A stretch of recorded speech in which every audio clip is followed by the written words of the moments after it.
Olá, alunos do Conde, tudo bem com vocês? Alunos do sexto A, do sexto B, do sexto C e do sexto D. Aqui quem está falando com vocês novamente é o professor Carlos Eduardo de Moraes. Gente, lembrando que sexta-feira, às 11 horas, nós temos interação.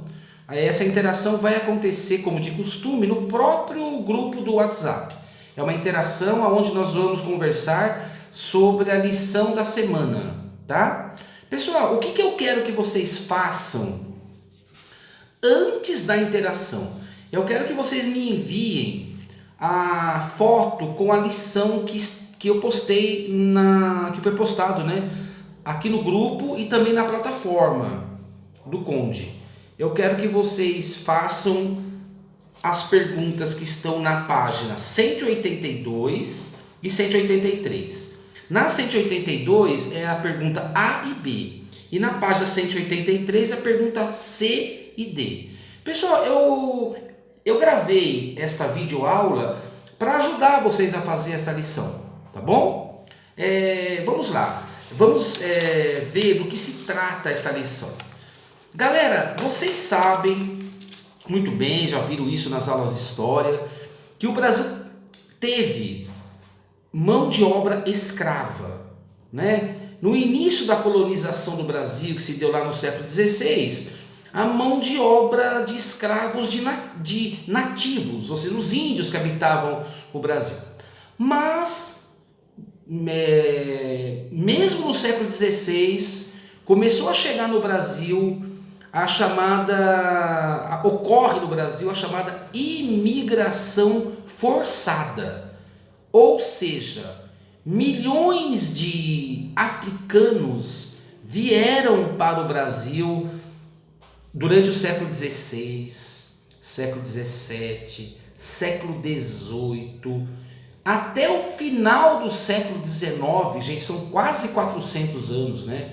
Milhões de africanos vieram para o Brasil numa migração forçada.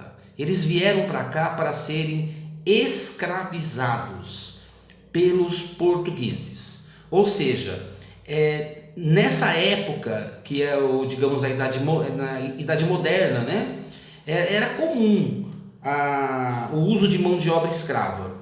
Aqui na América ocorreu em todos os países praticamente, desde o Canadá, os Estados Unidos teve muita mão de obra escrava, nas Antilhas, aqui na América do Sul, e o Brasil foi um dos países que mais teve mão de obra escrava, né? E o Brasil foi um dos últimos países do continente americano a acabar com a escravidão, né? O processo de finalização da mão de obra escrava no Brasil foi um processo extremamente lento, né? Só para vocês terem uma ideia, em 1850, exatamente na metade do século XIX, foi assinado a Lei Eusébio de Queiroz. Essa lei proibia oficialmente o tráfego de escravos, ou seja, não podia mais ter navios negreiros vindos da África para o Brasil. Isso em 1850. Em 1871 foi assinada a Lei do Ventre Livre, que também é conhecido como Lei do Rio Branco, que é uma lei que diz que todo escravo nascido no Brasil, todo filho de escravo, ele estava livre a partir daquele dia, né? Em 1885 foi assinada a Lei do Sexagenário, ou seja, uma lei que dizia que todo escravo com 60 anos ou mais estava livre a partir daquele momento. Pessoal, finalmente em 1888, a princesa Isabel assinou a Lei Áurea, que é a lei que libertou todos os escravos, né? Portanto, pessoal, foi um processo lento, desde da lei Eusébio de Queiroz até a Lei Áurea foram 38 anos, quase 40 anos para ser assinado a lei que libertou todos os escravos. Então foi um processo lento, um processo que realmente mostra que o Brasil resistiu muito à questão da escravidão, né? Muitos eram contrários à escravidão e foi um processo extremamente lento, doloroso, demorado, né, que está escrito aí na história do Brasil. Bom, pessoal, olha só, parem para pensar junto com o professor. Mão de obra escrava.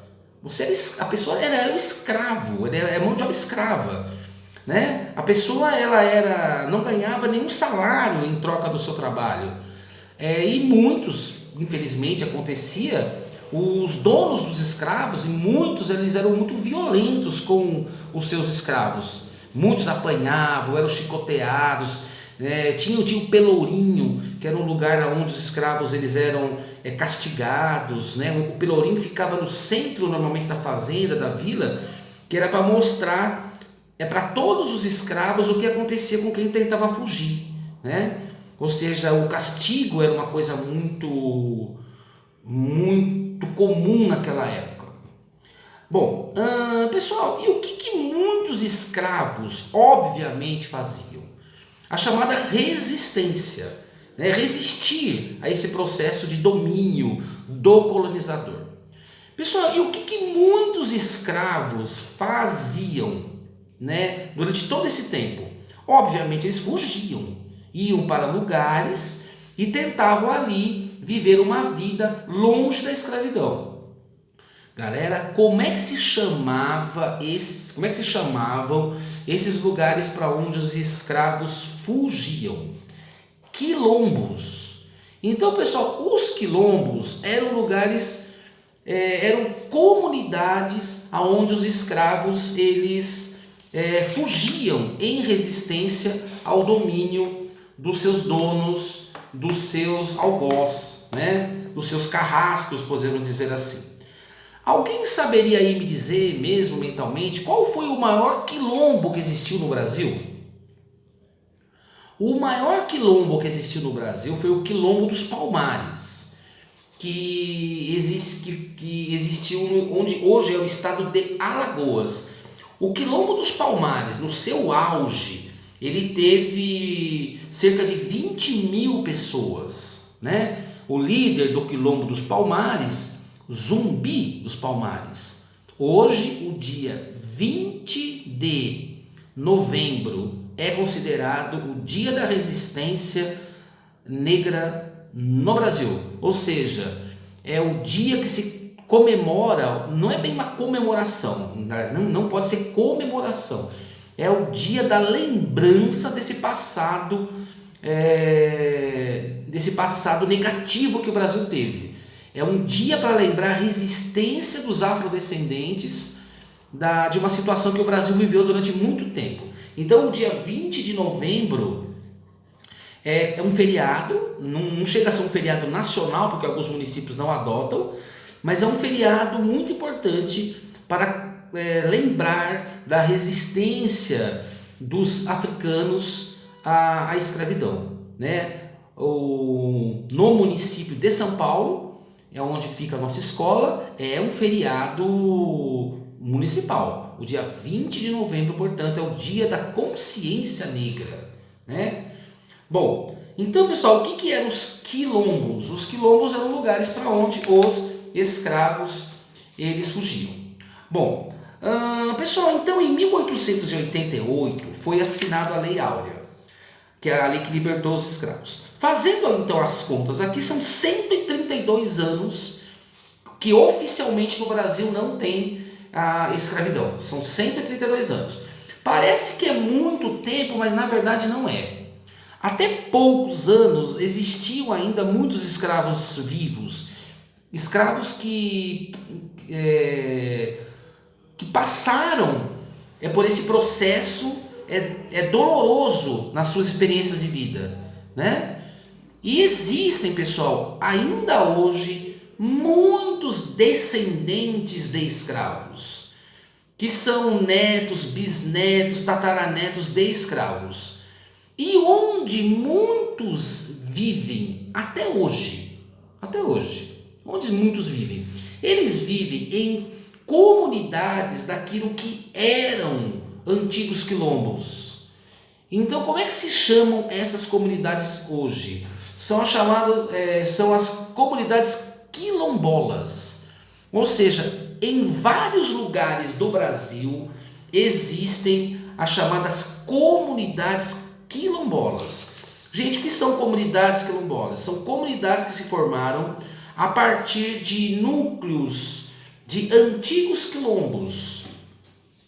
Eu fiz aqui uma pesquisa só para vocês terem uma ideia dos lugares que mais tem quilombos no Brasil, segundo a Fundação Cultural Palmares. O estado da Bahia é o estado que mais tem comunidades quilombolas. São 229 comunidades quilombolas. O Maranhão tem 112, Minas Gerais tem 89 comunidades quilombolas e o Pará 81 comunidades.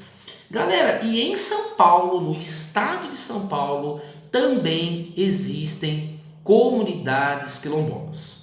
Bom, pessoal, vamos então para a lição, a atividade. O que o Trilhas da Aprendizagem 2 está cobrando de nós aí na página 182 e 183. Tá. Gente, o que é para vocês responderem na pergunta A, que está na página 182? É para vocês escreverem o nome e o município aonde tem essas comunidades quilombolas aqui no estado de São Paulo, né? O espaço que tem para vocês responderem essa pergunta não vai dar para vocês escreverem tudo. Então, gente, façam um resumo do nome da comunidade quilombola e em qual município fica, tá? Eu fiz aqui algumas anotações, né? Por exemplo, no município de Eldorado, que fica no sul do estado de São Paulo, só ali no município de Eldorado tem 5 comunidades quilombolas, né? Os quilombos de São Pedro, André Lopes, Pedro Cubas de Lima, Sapuru. Em Ubatuba também tem algumas comunidades de quilombolas, né? Os quilombos da Caçandoca, os quilombos da Fazenda, do Camburi, todos ficam em Ubatuba, né? Tem o município, o quilombo do Mandira, que fica em Cananéia, né? No texto que vocês vão ler, é um texto que fala sobre um roteiro de visitação turístico que apresenta a trajetória na comunidade quilombola no Vale do Ribeira.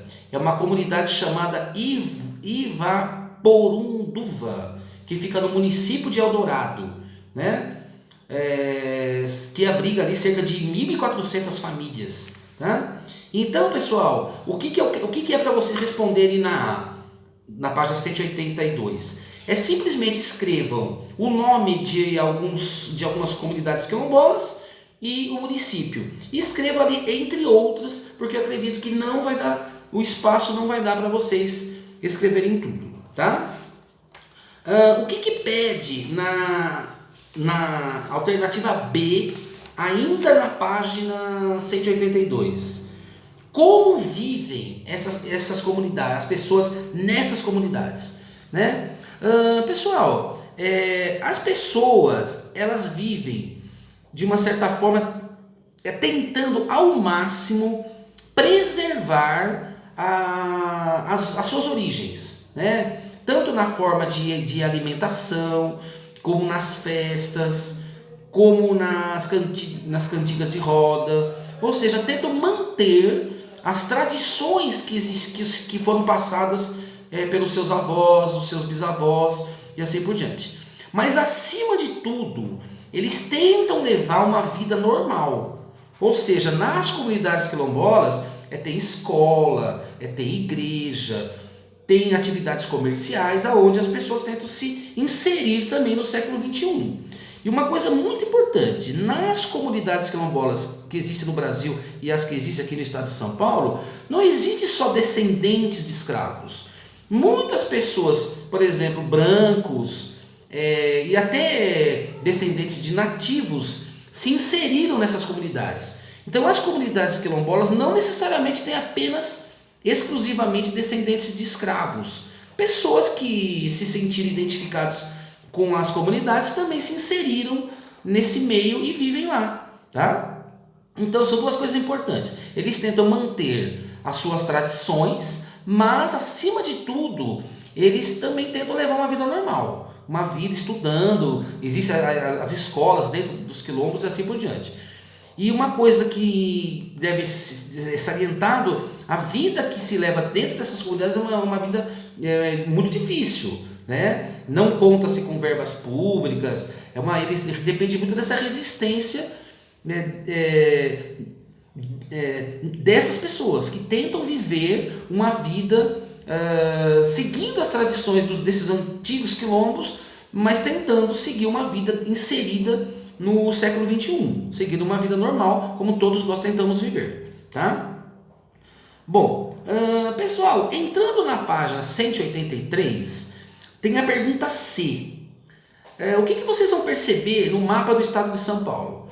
Que a maior parte das comunidades quilombolas que ficam aqui, elas estão no sul do estado, na região conhecida como Vale do Ribeira, onde estão exatamente os municípios de Eldorado, o município de Cananéia, né? E também o município de... vamos ver aqui, o município de Eldorado, o município de Cananéia e o município de Registro. São exatamente os municípios onde estão a maioria dessas comunidades. Então, pessoal, na pergunta C, pergunta-se por que será que em outros lugares do estado de São Paulo, por exemplo, no Vale do Paraíba, que fica no caminho do Rio de Janeiro, mais ao norte, e no próprio interior de São Paulo, não tem tanta comunidade quilombola? Qual é a melhor explicação para isso? É que na época da libertação dos escravos, em 1888, era o momento que estava se plantando muito café aqui no estado de São Paulo, que foi a principal atividade econômica entre o final do século XIX e início do século XX. E aonde se plantava café? Exatamente no interior de São Paulo, na parte oeste do estado, e no Vale do Paraíba, que fica ali no caminho do Rio de Janeiro. Certamente, o que aconteceu com o preço da terra? Ela ficou chamada de especulação, né? O preço da terra ficou muito caro, né? Ou seja, as fazendas de café estavam realmente no norte do estado, ali na região onde hoje é Ribeirão Preto, Vale do Paraíba, e também no oeste do estado. Então, aonde se formou as comunidades quilombolas? No sul do estado, na parte mais pobre. Até hoje, o sul do estado de São Paulo, onde fica Registro, Eldorado, é a parte mais pobre do estado de São Paulo. E é onde estão as chamadas comunidades quilombolas, né? Uma coisa importante que eu queria falar para vocês é como se formaram essas comunidades quilombolas. Lógico que os escravos fugiam, mas dentro desse processo aos poucos que foi acontecendo a chamada libertação dos escravos, a lei do sexagenário, a lei do ventre livre, por exemplo, a lei do ventre livre, que foi assinada em 1871. Então, pessoal, uma pessoa, um filho de escravo que nasceu em 1871, foram 17 anos até a assinatura da Lei Áurea. Então, por exemplo, um escravo que tinha 20 anos quando foi assinada essa lei, ele era escravo até então, né? Então, a partir do momento que é assinada a lei do ventre livre, uma pessoa que nasceu naquele ano de 1871, que já nasce livre, ele vai ter 17 anos até a assinatura da Lei Áurea. E muitos escravos conseguiram juntar um pouco de dinheiro, né, comprar terras ou ocupar fazendas que estavam abandonadas, fazendas em decadências, e conseguiram montar também comunidades quilombolas, que deu origem às comunidades quilombolas, né? Bom, e na pergunta D da página 183, fala sobre o turismo agroecológico, ou seja, nesses lugares que tem comunidades quilombolas aqui no estado de São Paulo, existe um turismo que dá para nós visitarmos essas comunidades, né? O livro pede, a questão D pede a opinião de vocês. Na minha opinião, esse tipo de turismo ele é bem-vindo. Por quê? Porque ele vai trazer recursos, dinheiro para quem mora nessas comunidades quilombolas, e também vai fazer com que a pessoa que visita essas comunidades, elas tenham uma percepção do passado do Brasil, entender o passado do Brasil. Um país que não tem memória é um país que dificilmente vai conseguir avançar para o futuro. Então, qualquer pessoa que queira visitar hoje uma comunidade quilombola vai estar ajudando, através desse tipo de turismo, a comunidade em si, e também vai estar se ajudando, porque você vai estar entendendo um pouco da história do Brasil, esse passado que nós não devemos ter nem orgulho, né? O fato do Brasil ter tido durante quase 400 anos a mão de obra escrava, tá? E sempre reiterando a importância dessa lembrança no dia 20 de novembro, que é o Dia da Consciência Negra, tá? Então, pessoal, é isto. Eu quero que vocês respondam a pergunta A e B, que está na página 182, e a pergunta C e D, que está na página 183. Eu quero que vocês, por favor, galera, me enviem a foto com essa atividade antes da sexta-feira, né? Para eu dar uma olhada como é que está, e na sexta-feira a gente vai fazer a interação, a correção, conversar sobre essas questões ali na nossa aula que nós vamos ter no próprio grupo do WhatsApp, tá? Como sempre a gente está tendo aí nas sextas-feiras, tá bom? Então, pessoal, eu vou ficando por aqui. Hoje é terça-feira, a nossa interação vai ser na sexta, então vocês têm ainda um tempo para fazer essa atividade, tá bom? Me mandem a foto e na sexta-feira a gente se encontra, tá bom? Um grande abraço para vocês, até sexta-feira.